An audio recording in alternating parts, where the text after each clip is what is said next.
be sold? Could it instead be due to unfinished development? In both cases,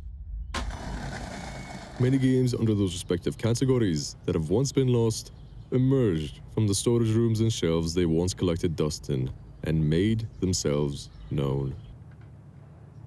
The California Raisins, Star Fox 2, and many others walked in that void, and yet there was one that was so obscure yet notorious that, if found, would mark the end of an era. One which only existed in blurry screenshots on the page of a magazine.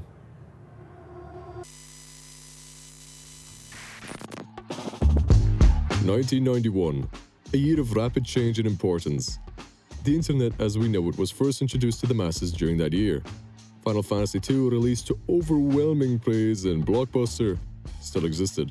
But most important of all for the topic at hand, on June 1st, the Consumer Electronics Showcase was in full swing.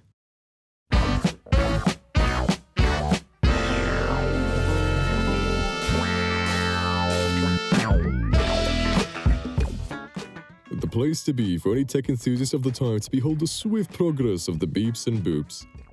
Walking through, one would find everything from Game Boy translators to 5-pound slabs of concrete said to be portable work pads. In fact, one of the first recorded instances of Sonic before its release was shown off here. Anyways, we're getting distracted here. Let's open the pamphlet and find what we're looking for. Ah, here it is. Seta USA, Northside in booths 7141 and 7158. Going to the floor map, we find these giant booths, and right there, in one of these two booths, they're showing off a prototype of a game called Bio Force Ape. So far, not much is known yet, but still, it's a promising show of what's to come. I sadly could not find any footage of the booth itself, but just 2 months later, the August issue of Nintendo Power gets released, and it shows off the game in more detail. I have the magazine here on the page, so I'll just read the text as follows. Right. Besides having... Jokes aside, that was just a scanned copy that was pretty botched. The actual text is fine. The game with how it's described seems rather enjoyable. Very fast action with a unique storyline and wrestling moves. On top of that, it's right around the corner. Who wouldn't be excited for it? Though, that will soon come to be a lie. As in the April issue of the next year, it's announced in a short blip that could easily be missed that the game has been cancelled. It was unceremoniously thrown into the recesses of history. Never played. Forgotten. And it only fell further into obscurity. That is, until 2005. A forum called Digital Press had a thread created with Bio Force Ape as a title. Paul Brown, the author of the thread, says the following. Hi, I found this at a yard sale while visiting relatives in Carson, California. The plain label caught my eye in a pile of Nintendo cartridges. For $3, I thought, why not? After doing some searching online, am I right to assume this game has not been released? It was rumored for the NES as late as mid-1992. I never knew such a cart existed. Great find. Nice find. I remember a preview blurb about it in an old Nintendo Power issue back in the day. Later that same day, he gave a small description of the gameplay with some screenshots as further proof, and from the looks of it, he was the real deal, showing an unfinished platformer that, from his descriptions, had a good amount of features implemented. Though, as with all internet discussions, it quickly devolved into nothing more than a squabble, as people kept arguing on about whether he should dump the ROM or sell it to a collector. This argument went back and forth for pages upon pages, despite some trying to keep the post on the topic at hand. During that debacle, Paul sent screenshots of the game that seem rather relevant to the discussion. One of a butter monster asking for 2K monies, and then eating communism. Sounds like my dad. Now, to add context, there is a feud between rare game collectors and rare ROM dumpers. The collectors want to have those unreleased and undumped video games all to themselves and would pay thousands upon thousands of dollars to have them. On the opposite side, we have the ROM dumpers who believe that unreleased and rare games should be dumped onto the internet to be archived for the sake of preservation, and as such, call the collectors fatties that eat a lot of butter. The collectors obviously don't like that, and so call the ROM dumpers communists. Clearly, we can recognize which side Paul is on. After a few more pages of arguing, Paul seemingly had enough, sending one last message in the thread. That's of the NES cartridge destroyed. There is something I neglected to mention, a very important detail that makes the situation much funnier. It turns out Paul was already a member of the forum, under the name Bratwurst, and he just made the whole thing up. It was nothing more than a hoax. The whole situation was unusually funny that it got a bit big outside of the niche community it was in, to the point where he even got interviewed for a magazine. On issue 5, spring 2006 of Video Game Collector, he got asked multiple questions of how he was able to make this whole facade and what inspired him to do so. It was the weekend after the ridiculously fake Zelda 3 Proto had hit eBay, and speculation was running wild over its legitimacy. The title screenshot looked amateurish, and I wondered if I could come up with something that was actually convincing. Bratwurst then goes on to mention how there were some people practically hounding him to buy the game off him, and trying to lowball him severe, with the most money offered being $800. One even offered a copy of the prototype of the Three Stooges in exchange for his. It got to the point that collectors were trying to make deals with each other based on the idea that one of them will get the cart and share the ROM. Of course, he didn't want to have any of this, so he had to end it eventually. I heard from a few resources that some of the prototype collectors were starting to make deals based on the idea that one of them was going to get my cart and share the ROM. There wasn't an intent on my part to scam anyone of their money. That was potentially a hot situation that needed to be cooled off. I ultimately went with the smash cart picture because it was so immediate and drama would ensue. The thread exploded into 13 pages of people going nuts. The game's popularity, though it grew significantly within this time frame, started slowly waning. In the years following, on other forums that revolved around retro games, there were some smaller pranks here and there saying they have the game just to give them a link to the bottom monster pictures. It became a very niche but beloved meme in the community. People would have a small laugh about it and then move on to other topics. And once again, BioForce Ape fell back into obscurity.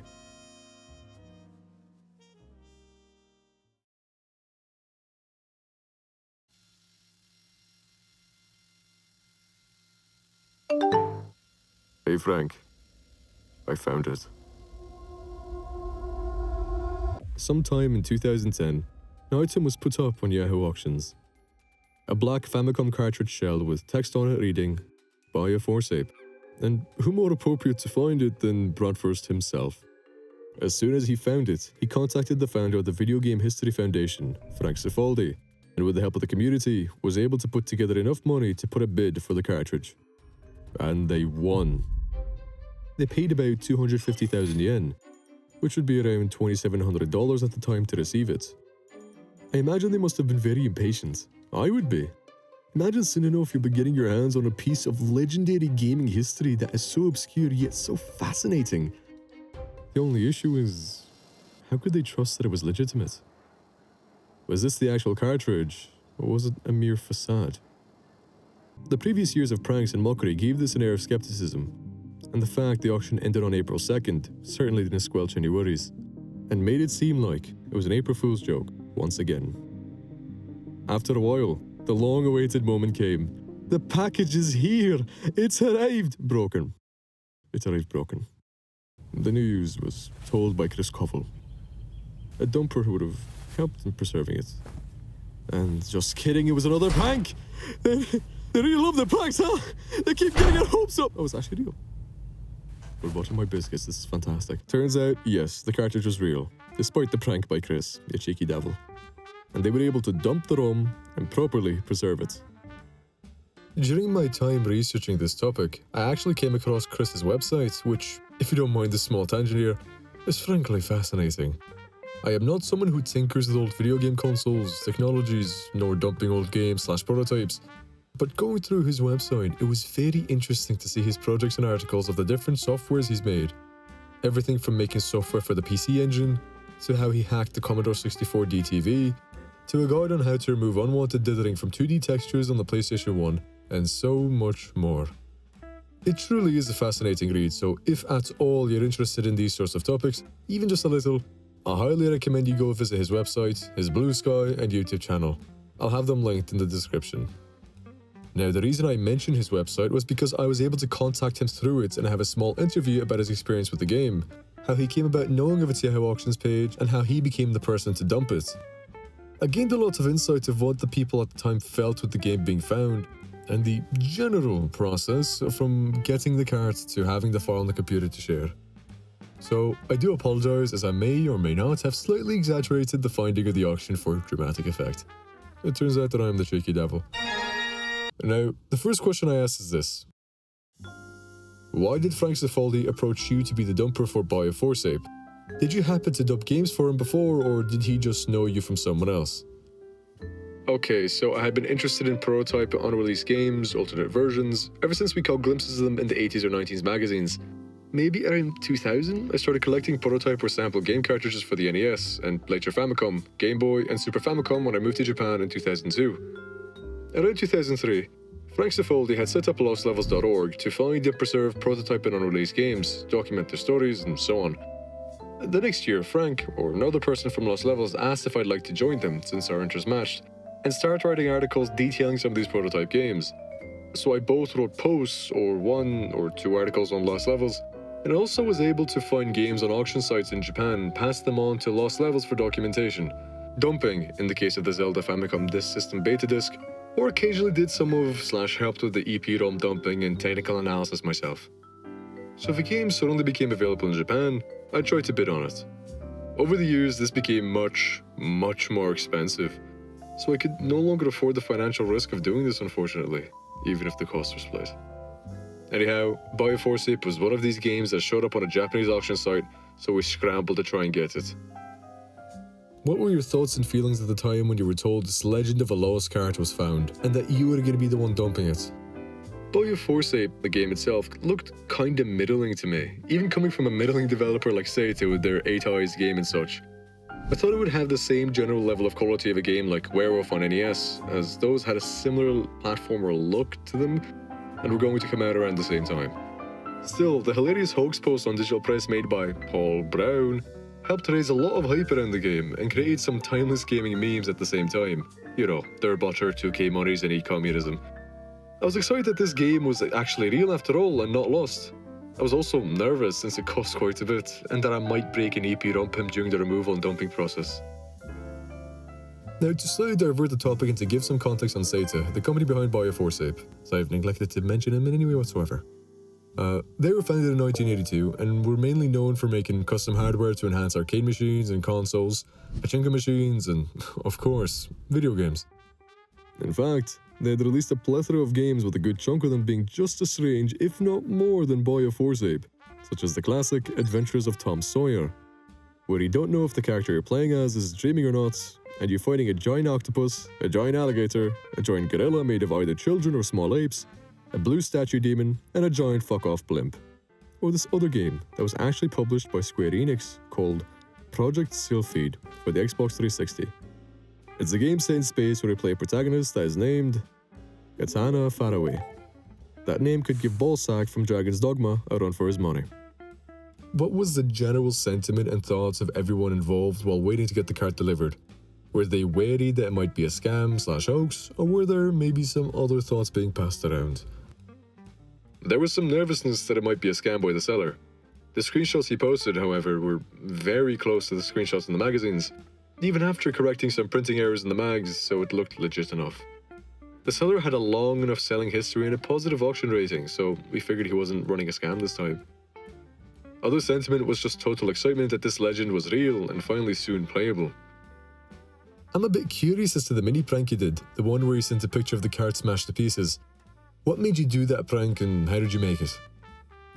The mini prank was a direct reference to the Bradford's hoax, where he posted hilariously unlikely screenshots on Digital Press. People got rabid and started foaming at the mouth, so he decided it was not worth it, and posted a photo of the hoax prototype all smashed up. I figured if people saw another photo smashed a second time, they'd know this time it truly was a joke. BioForce Ape can't have such bad luck. The real prototype of BioForce Ape arrived at my apartment, and I opened up the cardboard shipping box, removed the newspaper pages it was wrapped in, and tried it out on my Famicom. It started up just fine. This prototype came on a Famicom EP-ROM cartridge whose plastic housing was a reused Famicom Disk System RAM adapter casing. This was pretty common for MMC3 EP-ROM cards for various companies at the time. Since I had about 3 loose real FDS RAM adapters lying around, I decided I could sacrifice the top of one of them for this prank. I took the RAM adapter plastic top that I owned and smashed it with a hammer so that it would twist and shatter into a few pieces. I then took those shattered bits, laid them on top of the rest of the actual prototype put back into the cardboard box, and took a photo of that. I then photoshopped the 2 labels of the real BioForce Ape prototype onto the photo and tore them up digitally. What was the process of getting the ROM uploaded and onto the internet? Is it a time-consuming process that involves a lot of technical know-how? How does the process go from having the cart in your hands to then being a digital file that's uploaded onto the internet? It doesn't take too much know-how to dump an EP-ROM, but the older the EP-ROMs are, the more careful one needs to be, with irregular pin numbering and the different voltage levels, around positive 9 volts to positive 12 volts sometimes. In the 1990s or 2000s, most EP-ROM reading hardware connected to your PC via a parallel port often was powered separately via DC adapter and required reconfiguring jumpers for each different type of size in EP-ROM. That's what I used at the time. Modern USB EP-ROM readers, like your common TL866 models, are much simpler to use. From dumping a socketed EP-ROM from a cartridge, it's a matter of removing the EP-ROM with a chip puller, or just a small flathead screwdriver, orienting it correctly in the EP-ROM reader socket, choosing the correct EP-ROM size, and often manufacturer, in the software, applying the additional power if necessary, and hitting read in the software. Most games came on multiple EP-ROMs, so you needed to use a script or command line to concatenate an INES header, plus all the dumped binaries in the correct order, into a .NES file. Once it's a .NES file, you can test it in an emulator, then do with it as you wish. Well, in our case, we just want to see what the game is like. On the title screen, the player gets a small backstory, one that lasts about a few frames. Family and monkey are together, and Mr. Green Man kidnaps the family and just punts the monkey like a football. Monkey get angry, drinks some sort of serum, and becomes Bio Force Ape. Very compelling. The player hops in, and the first thing that happens is that they get sparted off the side of a building by a sumo wrestler. Let me reiterate that these are the first few things you see, and it continues like this for the rest of the game, which just so happens to be 3 levels long. During your playthrough, you'll fight a human bumblebee, a sumo wrestler, a kangaroo which either seems to have its baby in his pouch, or a man, and a breakdancing guy that gets demolished with just one hit. A guy dressed as an alligator, except his legs are at the mouth of the alligator, and his head is the tail, and he attacks by biting? Well, putting that to the side for now, I would like to refer back to the interview with Chris. He did mention something about BioForce Ape that I wanted to share, an answer that just from looking at the game in motion, one could come to a similar conclusion. We, myself included, were all amazed at how the real BioForce Ape was technically advanced for a Famicom game, with great music, fluid animation, large levels, and extremely fast action and scrolling. The fact that there were only 3 stages and they were completely uncompressed and taking up a huge amount of space in ROM led to the idea though that this was a trade show tech demo more than a shippable game at this point. The game engine and levels would need a lot more compression and optimization for this game to be ready for production. Perhaps that's why Seta abandoned it at that point? And I must say, I rather agree with this statement. I was frankly very impressed with what they were able to achieve on such limited hardware. I can't imagine the amount of time it took. To me, the animation is especially fascinating as compared to other games of that time, and with so little pixels, it's so unbelievably smooth. I did not expect that at all. It is unfortunate that the game stopped development, but I imagine the optimization that Chris mentioned must have been so time-consuming and such hard work that they just thought it wasn't worth it. I mean, looking at the bright side, at least now we get to appreciate the hard work they did, and the innovation they painstakingly made, even if it wasn't officially released. We found their hard work, and it's now preserved for anyone to enjoy. There was one more question I asked them, and I wanted to leave this one to be closer to the end of the video, as it seemed like a good showing of the journey that BioForce Ape and other games like it had.